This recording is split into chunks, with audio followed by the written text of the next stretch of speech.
Do you believe in curses? Hold on to that answer. I'll ask you again at the end. My mom called me early Saturday morning. The first thing she asked was, "Why did you leave me that voicemail?" I thought she got the wrong person. "What voicemail?" "The one from last night." I told her I never called. She kept insisting it was me, that it was my number. She said I sounded terrified, like I was trying to warn her about something. I checked my phone while we were talking. No outgoing calls, nothing. I asked her to play it for me, but she refused. So I drove down to her house. She looked exhausted and anxious, totally different from her usual warm demeanor. Her phone was sitting in the kitchen table. She hadn't touched it again after our call. I picked it up, and there it was. My name. 9:47 p.m. Thinking back, I remember exactly where I was at that time. I was in my room, watching a movie. I played a voicemail. Silence. I looked back at my mom. I don't hear anything. She frowned. "What do you mean?" "There's nothing." She took the phone from me and pressed play herself. I watched her expression change. With tears in her eyes, she covered her mouth. By the time the voicemail ended, she was crying. I grabbed the phone again, played it a second time. Still nothing. She just stared at me. She really can't hear it. I asked her what the voicemail said. She just looked away. "I can't." "You can't remember?" "No, I do. I just can't say it." I didn't ask her again. But before I left, she walked me to the front door. When I was halfway to my car, she called my name. "If anyone else gets one, don't call the number back." My sister called that evening. She sounded angry. She asked the same question. "Why did you leave me that voicemail?" I told her what I told mom, that I never called. She didn't believe me and asked me to drop by her apartment. There was this eerie feeling in her voice, so I felt I had to. She didn't even open the door. We talked through it instead. I asked her what she'd heard, but she refused to answer. Before I left, she quietly said, "I hope you never hear it." My mom died the next morning. The doctor said it was cardiac arrest. Nobody questioned it. She was buried 3 days later. After after the funeral, my aunt asked me to help pack up a few things around the house. While we were cleaning her room, she threw one of my mom's pillows into the garbage bag. I asked why. She said there was blood all over it. I thought my mom had a nosebleed. My aunt shook her head. "Well, the paramedic said it came from her ears." She said it so casually, like this whole thing is something to be accepted. Well, I didn't. I couldn't stop thinking about the voicemail. or the way Mom had looked at me when I played it. Eric called 2 days later. He didn't waste time. I got a call from you. I was already grabbing my keys. He was waiting outside when I pulled into his driveway. The only way I could describe how he looked was a walking corpse. His hands couldn't stop shaking. I asked him what he'd heard. He closed his eyes. I can't tell you. I asked him if he called the number back. He didn't answer. I know Eric, and I know when he does that. Before I left, he grabbed my arm. His voice barely came out. Don't make the same mistake I did. The next afternoon, Eric was dead. The police said he was walking on a sidewalk when a truck lost its control and ran over him. His wife called me that evening. She asked if I'd been with him the day before, and I told her I did. She thanked me for trying to help him. Before hanging up, she said something that caught me off guard. She told me that she found blood in his pillow that morning, and that he's been complaining about his ears hurting ever since he heard the voicemail. I almost asked her if Eric told her about what he heard, but I know Lindsay had it rough, so I just dropped it. 2 deaths, both after receiving a voicemail from my number, both with blood coming from their ears. I kept telling myself it was just coincidence. Until Thursday, my boss asked me into his office.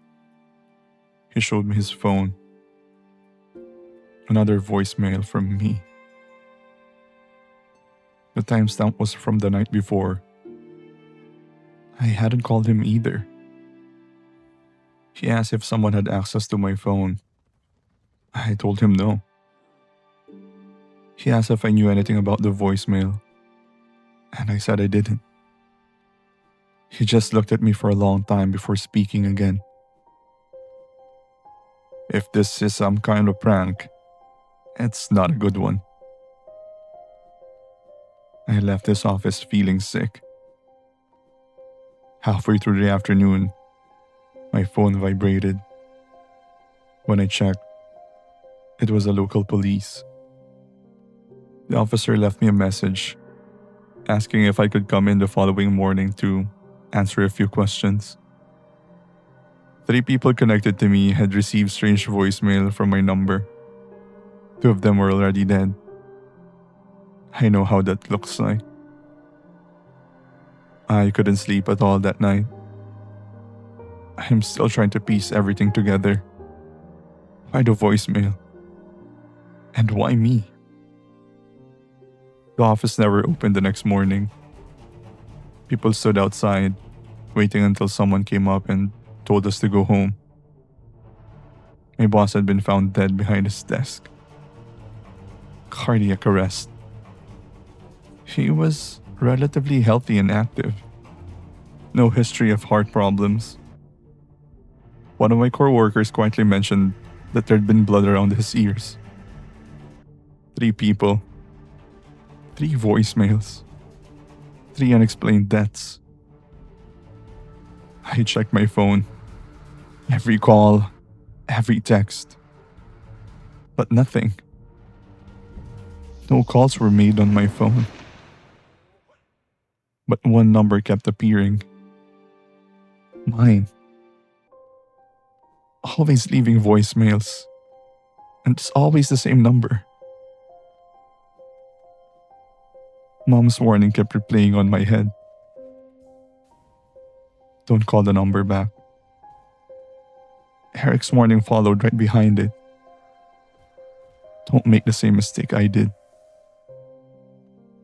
I picked up my phone anyway. I dialed my number. It rang once, but the call ended. Nothing happened. A few seconds later, my phone rang. It was my sister. I answered. She was crying. The first thing she said was, "Why did you leave me a voice?"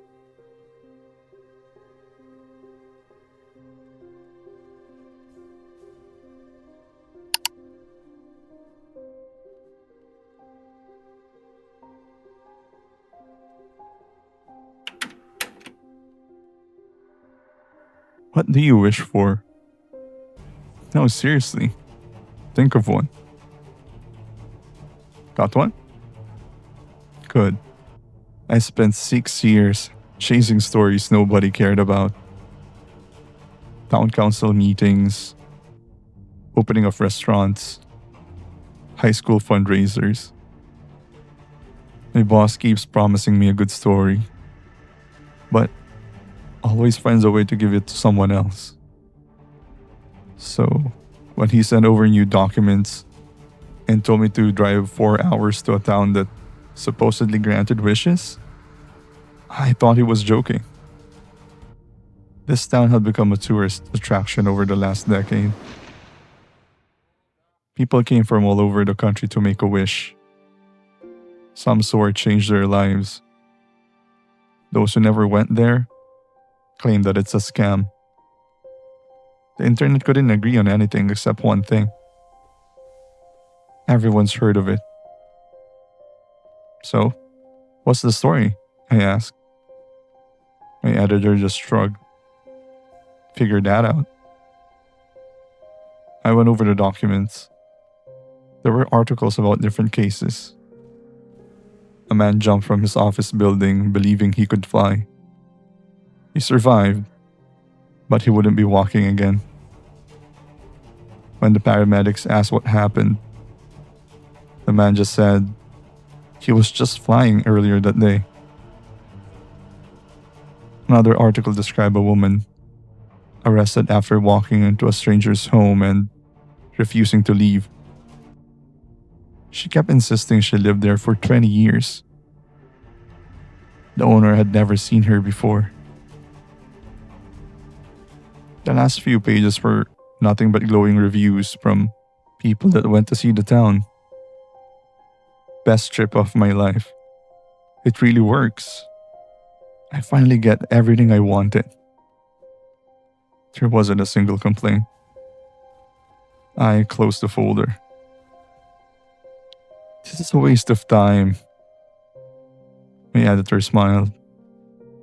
Then, it should be an easy job. Poke around a little, come home and write your story. The town wasn't what I expected. No abandoned buildings, no strange symbols, no people staring at me from their windows. It just looked like every small tourist town I've ever visited. Coffee shops, gift stores, families walking around with cameras. First thing I did was check out the wishing site. It was a lot smaller than I expected. A few tourists stood beneath an old tree, quietly writing on slips of paper before dropping them into a weathered wooden box. Near the entrance sat a tourism officer behind a folding table. He looked exhausted. I introduced myself as a journalist. He nodded without much interest. So, I said, "That's it?" He looked up. "What do you mean?" "I mean, no chanting? No elaborate ritual? No weird rules?" He just gave a tired smile. "You write one wish, you fold it, you drop it into the box. And then, you go home." I waited. "That's it?" He just shrugged. That's it. The first person I interviewed was a retired teacher, a few states away. She's been visiting this place a few times after asking for her wish. I asked if it had worked. She smiled. It did. And what exactly did you wish for? I wished my husband would beat cancer. And did he? She just looked at me and said, Of course he did. I thanked her for her time and watched her walk back to the parking lot. She stopped beside an old sedan, smiled, opened the driver's door, and got in. Buckled her seatbelt. Then she looked at the passenger seat. She nodded her head and started laughing. The passenger seat was empty. Then the car slowly drives away. The 6 people I interviewed after that gave me the same answer. Everyone I interviewed insisted that their wish had come true. A young man told me he finally became a doctor. An older couple said they paid off their mortgage. A father proudly told me his son could walk again. And none of them sounded like they were lying. Their smiles were so genuine. And they answered every question without hesitation. By sunset, I had more questions than answers. There really is no story to tell here. The wishing site was empty when I got there. The tourism officer was stacking chairs near the entrance. He looked even more exhausted than before. I asked him one question. Do you ever get tired of explaining the ritual? He shrugged. People ask. And do you answer? They're going to make up their own minds anyway. That was the longest answer I heard from him the entire day. I just thanked him. Walked over to the wishing box. There wasn't any tourist in sight. I don't know why I did it. Maybe 6 years of disappointment finally caught up with me. Maybe I wanted to prove how ridiculous the whole thing was. Maybe I just wanted one thing to finally go my way. I picked up one of the paper slips, wrote 6 words. The biggest story of my career. Folded it once and dropped it into the box. Then I drove home. 2 days later, my editor called. He sounded different, excited. The woman you interviewed is dead. I thought he meant to say the husband. No, car accident. I pulled over. He kept talking. The man from the case file? The one who jumped? He died this morning. I felt my grip tighten around the steering wheel. I had someone pull over every incident we could find. They have all one thing in common. I already knew the answer. The town. Every single one of them. He paused. I think you've got a real story. I need you back out there. I was back to the town before sunset. The tourism officer was exactly where I left him.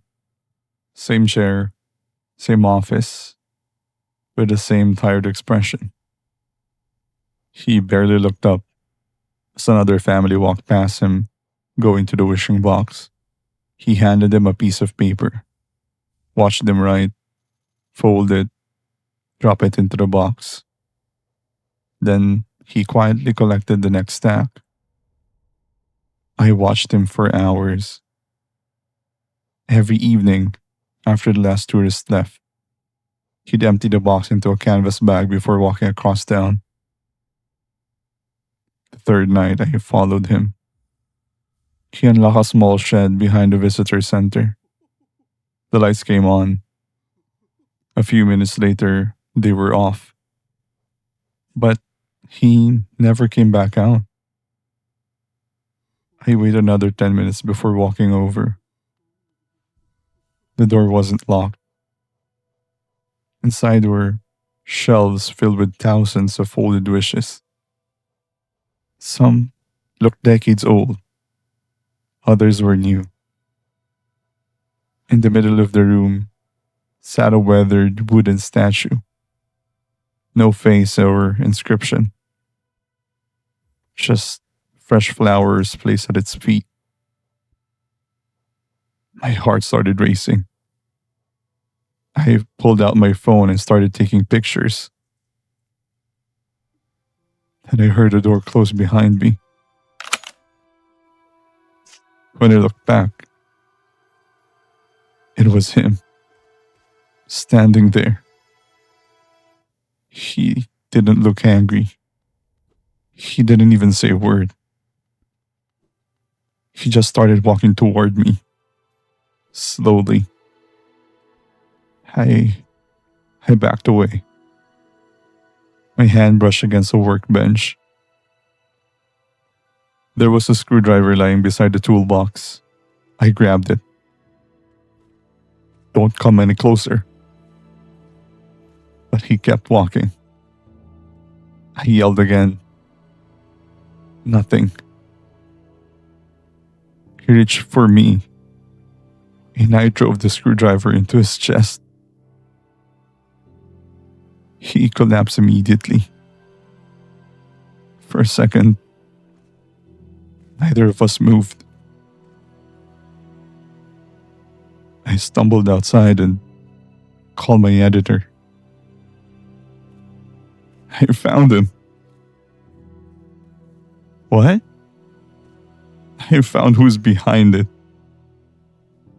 I was talking too fast, but I told him everything. The wishes, the statue, the shed. I told him everything. He didn't interrupt me once. When I finally stopped talking, he took a deep breath. "You did it." I closed my eyes. 6 years. Finally. This is the biggest story of your career.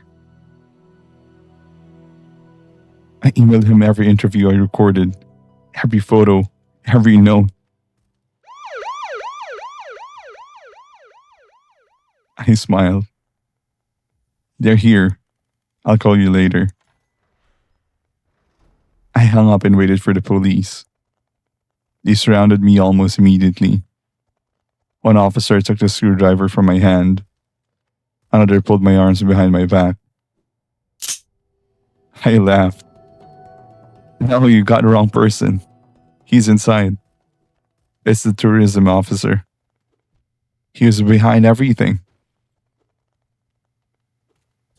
Nobody moved. The detective looked at me, then looked at the open shed. Another officer stepped inside. A few minutes later, he came back out, slowly shaking his head. The detective looked back at me. "Why did you kill him?" I just looked at him. "What?"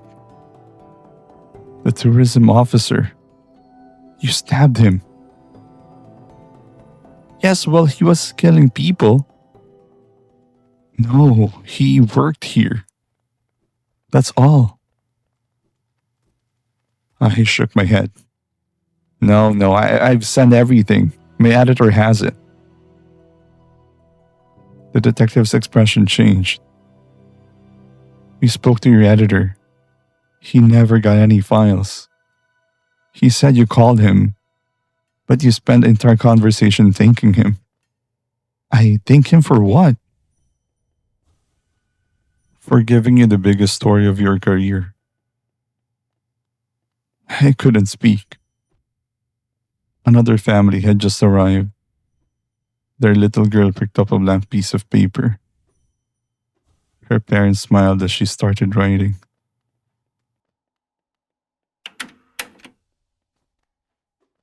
I restore old VHS tapes. Mostly our family videos, birthdays and Christmas and weddings. Memories people hold dear but often forget. And by then, the tapes are already falling apart.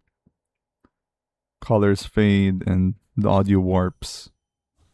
Sometimes, the film snaps the first time you play it.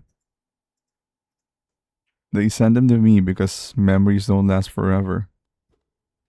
A tape came in from a woman named Claire. She was from my hometown, oddly enough. She told me she found it while cleaning out her mother's attic. Her email only said, I just want my kids to remember their grandma. I've never seen these tapes. The label read, Christmas Day 85 and Book Club. Christmas Day was what you expected. It was relatively short, just the family opening their gifts. So I started playing the book club, which, oddly enough, was a little girl's birthday party. Her mother was behind the camera. Kids chased balloons across the yard. Someone burned hot dogs on the grill. And parents laughed. About a couple of minutes in, I noticed something or someone standing near the back fence. It was too far away for me to make out. I figured it was a neighbor. No one acknowledged him. Her mom never pointed the camera in their direction. And the party went on. Eventually everyone left.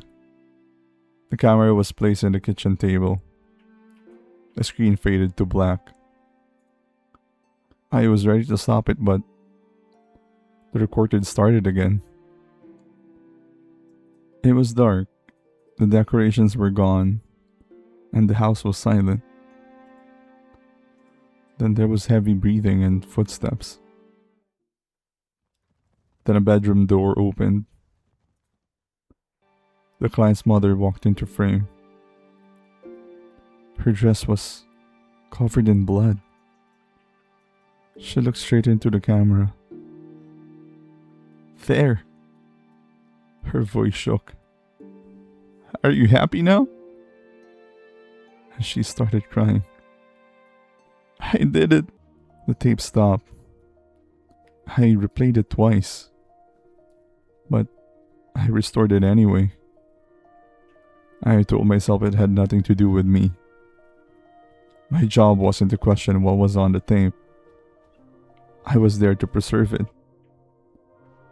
So I cleaned up the footage, removed as much noise as I could.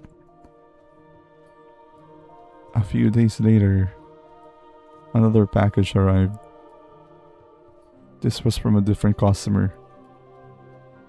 A man named Earl, from a different state. He sent me this email. Dad filmed everything. We'd forgotten this tape even existed. And the label it said, baseball game. I loaded the tape into the VCR. A father was proudly filming his son's game. Halfway through, I saw him again. Standing behind the bleachers. Too far away to recognize, but I know it's him. I rewound the tape and played it again.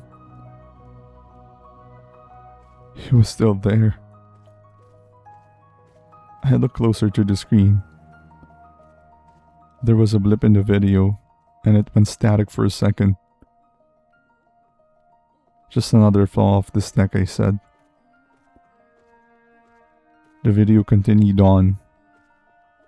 The game ended. Parents packed up. And again, the screen faded to black. Then the recording continued. It's in some sort of garage. The lights were off.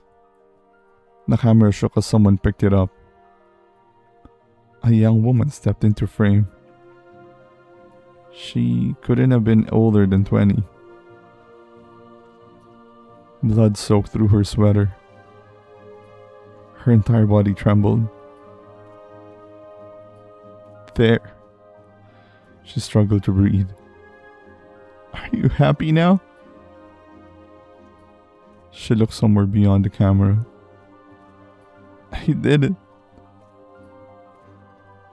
And the recording stopped. I just looked at the screen. This is a different family, from a different state. But they say the same words. I should have thrown the tape away, but instead, I restored it. Cleaned up the audio, fixed the tracking, and exported the final video. The third package arrived 2 days later. It was a new project from Lori. She didn't say much. The email was actually shorter than the others. I miss my sister. I hope she's in this tape. The label on the tape was just wedding. At this point, I already know how this will end. But I wanted to see it. The bride was holding the camera. She laughed as she walked between the tables. Guests smiled and waved. Children danced in the corner. Someone yelled for another toast, then I saw him again, standing among the guests.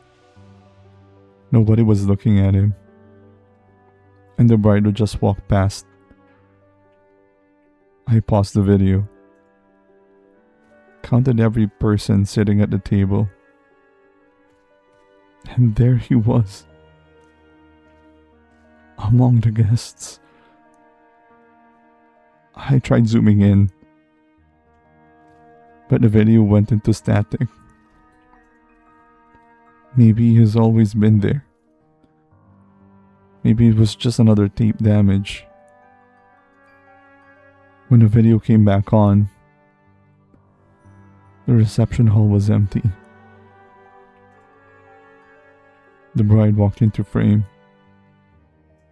and she was still wearing her wedding dress, blood running down it. There. She closed her eyes. Are you happy now? Her voice cracked. I did it. Just before the recording ended, she slowly turned her head, like someone entered the room behind the camera.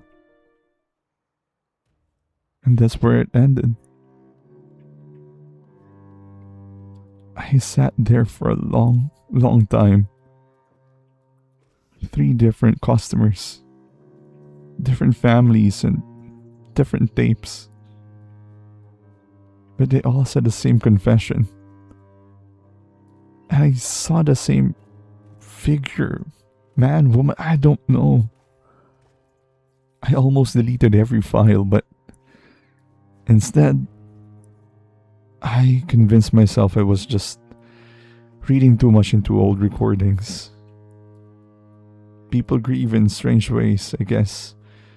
And families keep strange secrets. My job wasn't to understand them. It was to restore what time had almost erased, so I just sent all the restored tapes back to the families. The first email came in after a week. It was from Claire. I was half expecting a thank you, but instead the subject line read, "I don't know who else to tell." Her message was short. "I haven't shown it to the kids yet. My husband passed away yesterday." I don't get why she'd tell me that. So I closed down the email. Well, people die and that's life. It had nothing to do with me. I just kept working. 4 days later, I got another email. From Earl this time, the family from the baseball tape. My sister is gone. No explanation and no details, just those 4 words. I leaned back on my chair. I looked at my order logs. My eyes drifted toward the third invoice, the wedding tape. I opened the tracking information. The files were delivered. If things are what I feared and all this is somehow connected, then I should have heard from them by now, but no, I haven't heard from them. For the first time in days, I felt relieved. Maybe I was wrong. Maybe both deaths were just some terrible coincidences. A week passed and nothing. Then another. Still nothing. I finally stopped thinking about it. Until my phone rang. It was the woman from the wedding tape. She apologized for calling in so late. "We finally watched it tonight." I froze. She laughed. It was beautiful. I forgot how happy everyone looked. I didn't know what to say. She thanked me again, then hung up. The next morning, there was another email. The subject line was, "Thank you." There was only one sentence. Wanting to see my sister again was a mistake. I looked at the time. She'd sent it less than an hour before. I never heard from her again. I opened every invoice I completed that month. 3 customers. 3 restored tapes. 3 families. I opened every single email. Again and again. The first family, the second and the third. I couldn't bring myself to open the last message again. I already knew what it would say. So I kept telling myself it wasn't my fault. I didn't make those tapes. I didn't put whatever was on them there. I just restored them. It was just my job. I opened my inbox for new restoration requests. I just looked at them for a long time. Families wanting to see birthdays, weddings, Christmas. I closed my laptop. I never answered another email. There was still one thing I couldn't explain. Every one of those tapes had someone standing in the background. I tried enlarging the image again and again. And every time, the picture fell apart. Maybe it was just damaged. Maybe I was just imagining it. I don't know anymore. But I did keep one more frame. Just one. And if you don't believe me, look at it yourself. Maybe you'll see what I couldn't. Maybe you'll tell me it wasn't my fault.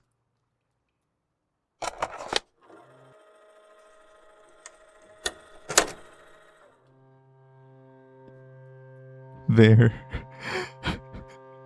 Are you happy now? I did it.